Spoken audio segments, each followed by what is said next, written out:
This episode is brought to you by Linda Reich Real Estate.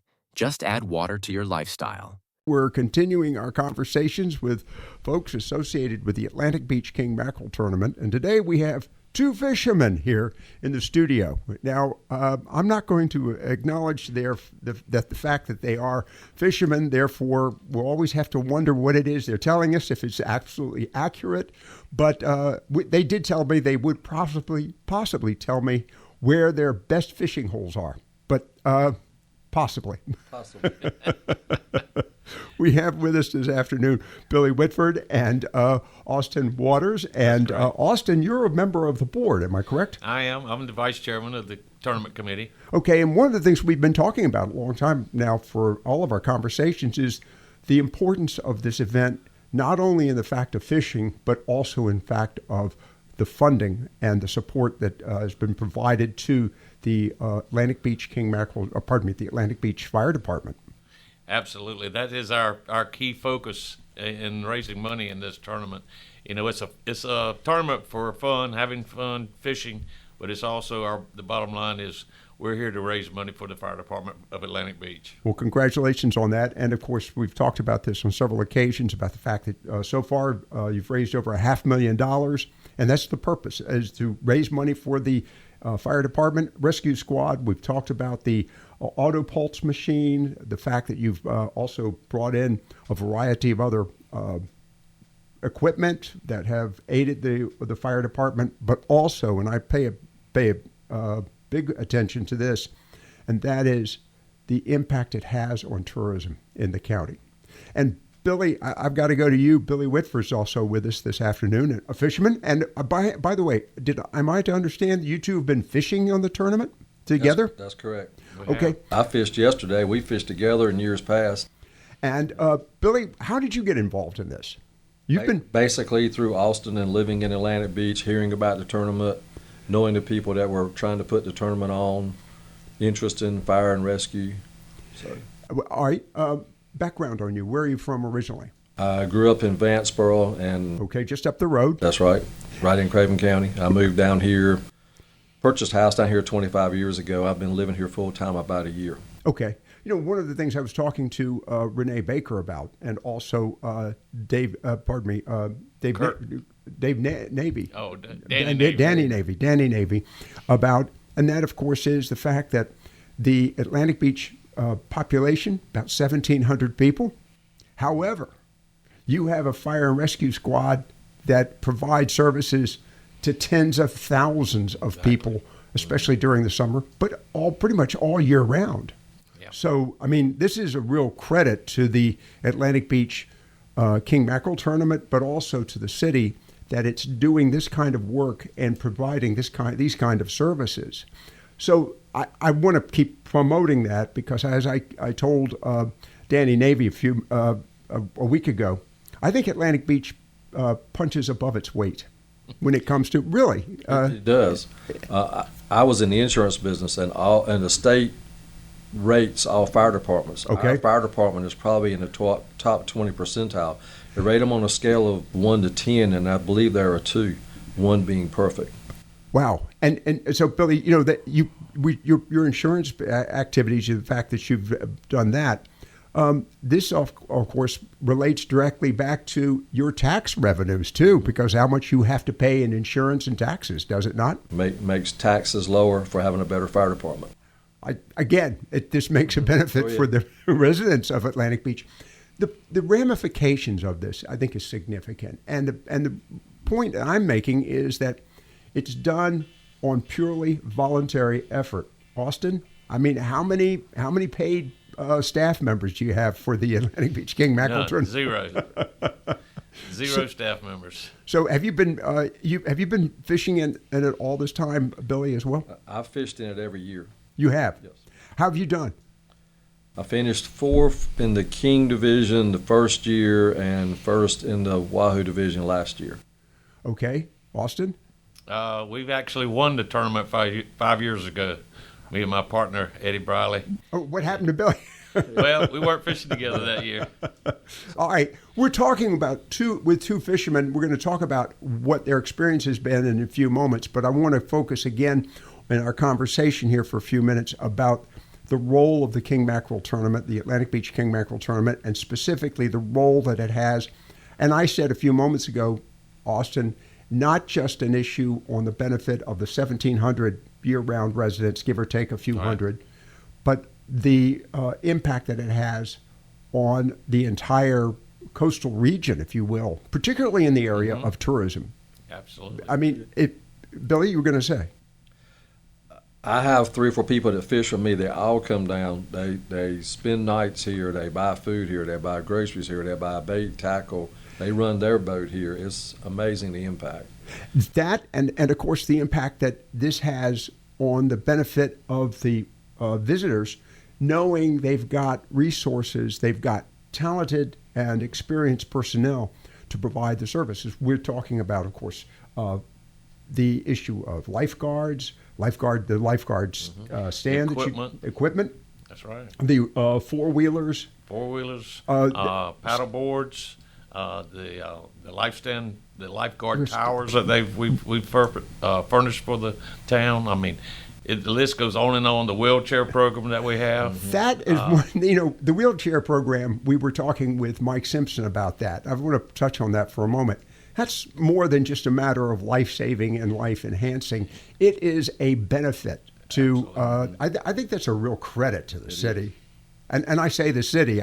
I know it's a town of 1,700, except on any summer day. I mean, it can get as high as 40 to 50,000 on a holiday weekend in the middle of the summer. And when you go from 1,700 to those kind of numbers, you need a fire department and a police and rescue department to be able to handle that kind of a crowd. And those 1,700 people that live here full time, and if you count the other homeowners, we have a lot of homeowners that do not live here. But even if you add all that together, that's still a lot of tax money that it takes to keep that kind of a influx of visitors. To take care of all their needs. And I say that the beneficiary for this is as much the county of Carteret, the eastern region of the state, and also the state of North Carolina. Because if you get right down to it, any negative impact on one coastal community kind of has a residual impact across all of those coastal communities. And a case in point where the number of drownings that we experienced, I think it was like 6 or 7 years ago. And we had a spate of drownings. Part of that is because of rip currents. But the other aspect of this is now when visitors come, they know that at least the services are there should they encounter a problem. And I think that's an important story. And that's one of the reasons why we're continuing to promote the Atlantic Beach King Mackerel Tournament, which, by the way, is underway. And we're going to get to some aspects of fishing here in just a few moments with our guest. We have Billy Whitford and Austin Waters. And the question, I guess, goes to the other fishermen that are involved in this. Do they understand? I'm assuming they do, that this is really a benefit for something beyond just Atlantic Beach. Billy? I think they all do. They all know that we're fishing for life there. The fire department rescue squad comes and participates at the tournament events. Matter of fact, I think they did some of the cooking for the last event that occurred.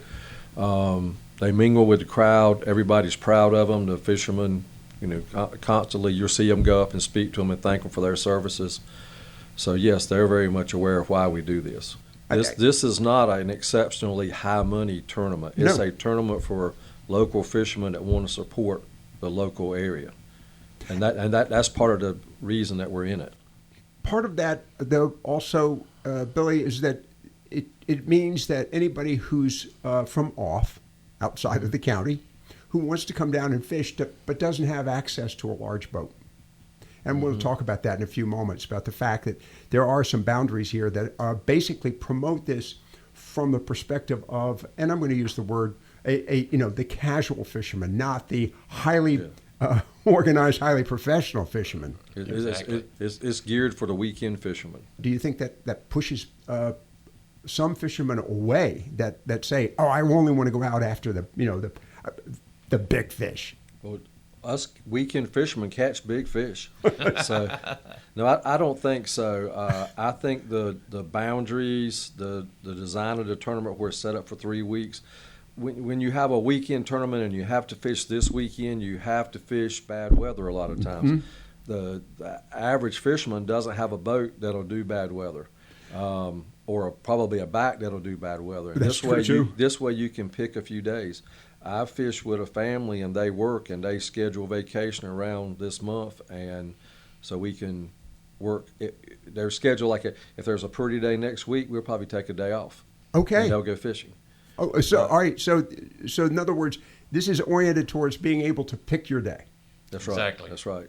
You can fish as many days as you like. You can only weigh 2 fish. Okay, the advantage to that is, frankly, you're not just fishing to catch fish. You're fishing, you're being very cautious about that. You're not just bringing any fish in. Right. That's right. We're only trying to bring in the big fish. Typically, it'll be 30 pounds or more. For us to bring anything in, it'll be over 30 pounds. Okay, the other aspect of this, and to that point, so often I know that fishermen have gone out long distances to pick up the big fish. And I'm thinking predominantly maybe up to Nag's Head. That's right. Hatteras. Hatteras. Hatteras is known for the big fish. And that's where all the big time tournaments fishermen go. When there is no boundaries, then about 90% of them will go to Hatteras to catch a fish. You got to have a big boat, lots of Fast motor, boat. lots of motor, and you're going to spend a little money on gas. A little money on gas A lot of money and on a whole lot of money on boat. Yeah, you are. So this is oriented towards me, who doesn't actively, aggressively fish, but I want to enjoy a little competition. That's right. And get to know people, because there is a networking that takes place, right? That's correct.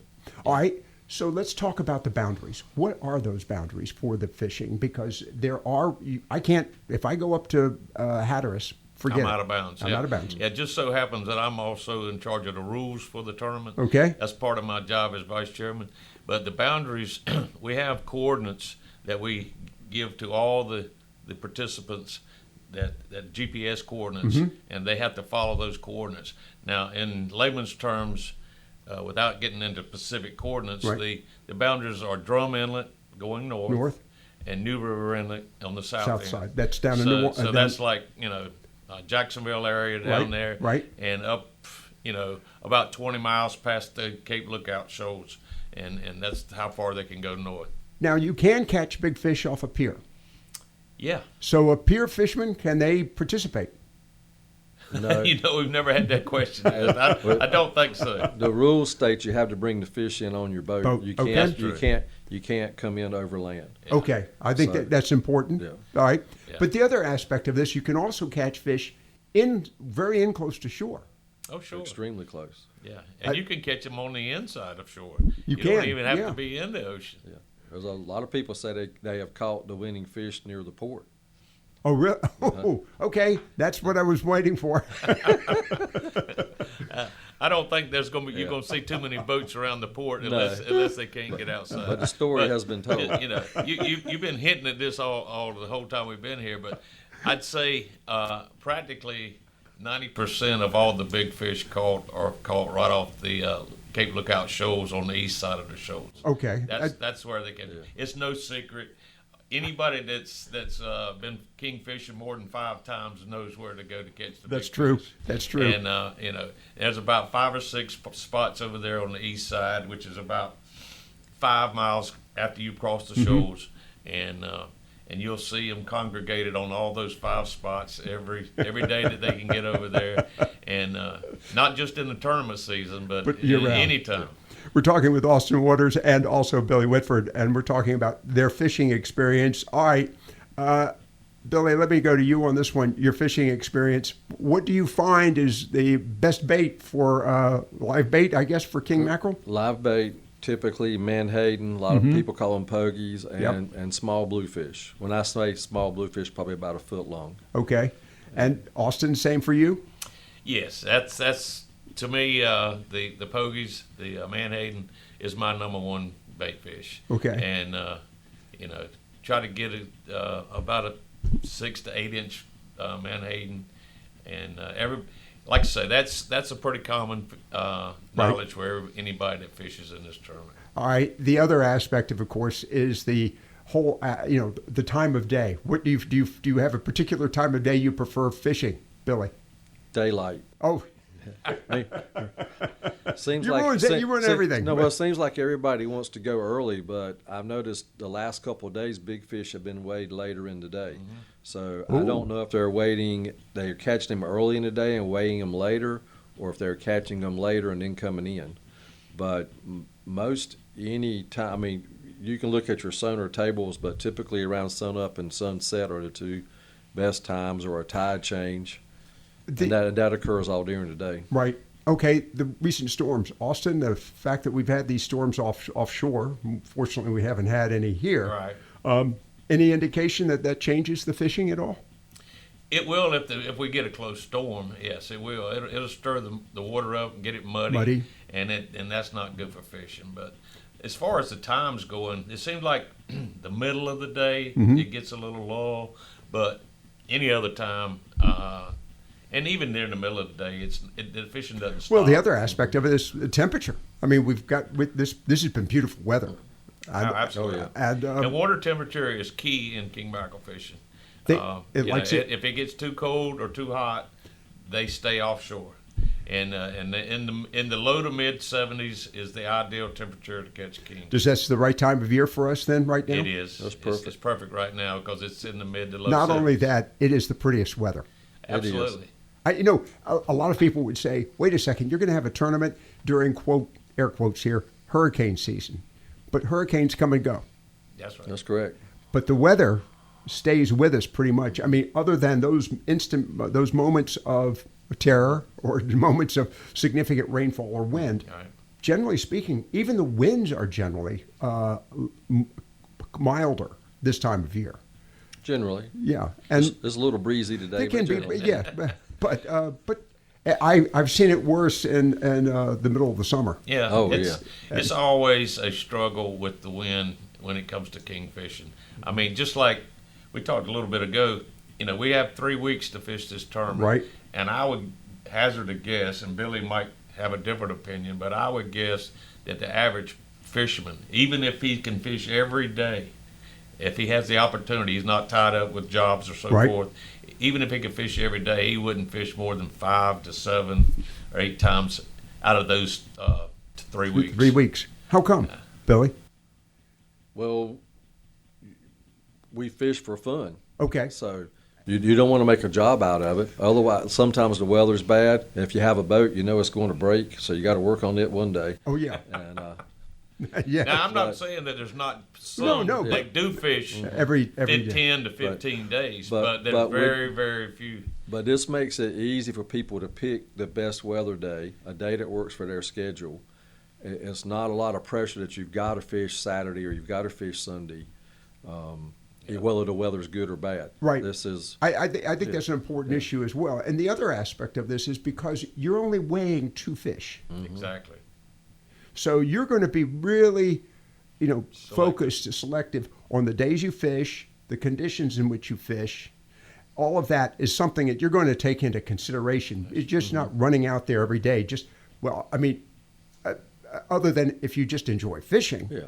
Yeah. But that's one of the. Well, I agree that there's probably a handful of people that will fish 10 to 15 days out of this tournament.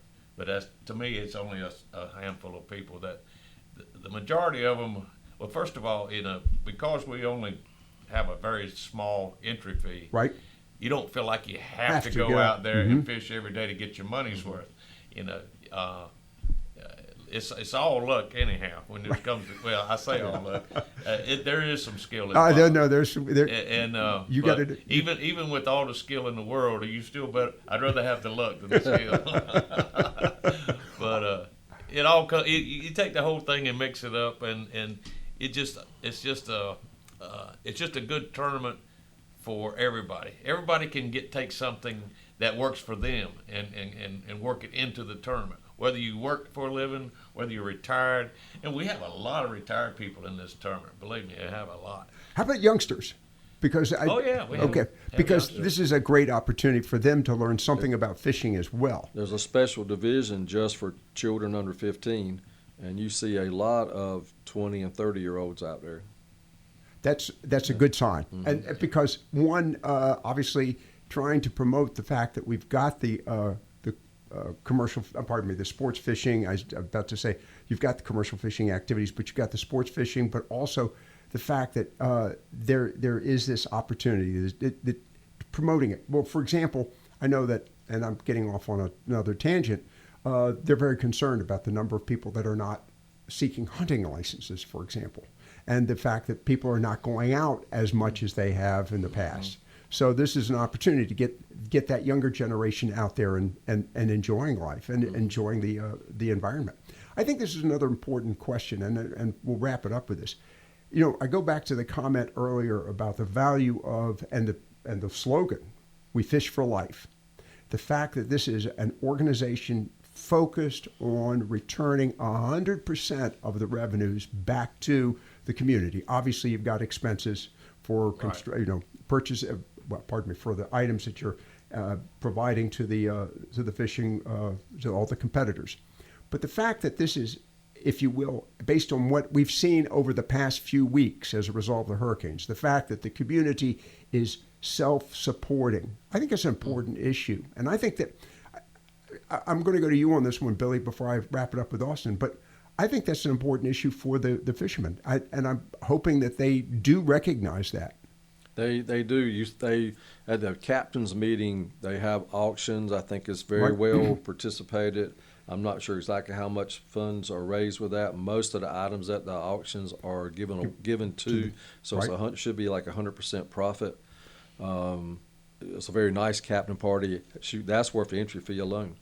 But everybody there, like I say, is everyone we talk to at some point in time talks about, we're doing this for the community. We're doing this we're fishing for life. We're helping buy rescue equipment. We sit on the beach and we see the four-wheelers come by. Right. We see people out using the handicap chairs. And we had one of our fishermen actually made a call right after they purchased the chest compression for someone else. But it was actually the call came from the boat. Oh. So that was about the first year they did the chest compression. All right, Austin, wrapping it up with you, of course, as a board member. Again, going back to that, I think that, and I think the important aspect of this, and I know that it's been said in the past, it's probably one of the best kept secrets in Carteret County. But we like to think so. But it's coming out now, and I think that's an important story, is it not? And I think the rest of the county needs to recognize that. Yeah, it's become more popular every year, and I think this year we have seen more of the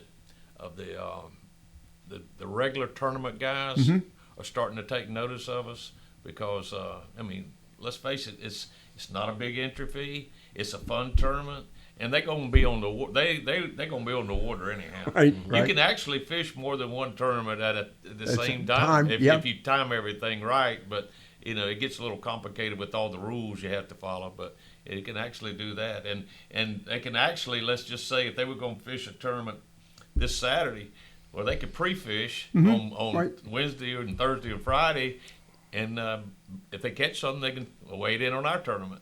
So it all works together. But like I say, it's a great thing for the community and for the county and the state. Atlantic Beach has a ton of residents, part-time residents from Raleigh, Greensboro, Wilson, Greenville, all over the place. And I think they're all getting aware of our tournament. It's starting to grow, and I wear another hat for the town too. I'm also on the city council of Atlantic Beach. That's true too. So that makes me even want to be more supportive of the tournament because I see what it does for the town. And I'm going to say again, for the area writ large, all the way from across the state of North Carolina. That's right. To Austin Waters, to Billy Whitford, to both of you. Thank you very much for being with us today. Thank you for having us. Yeah, we enjoyed it. Thank you.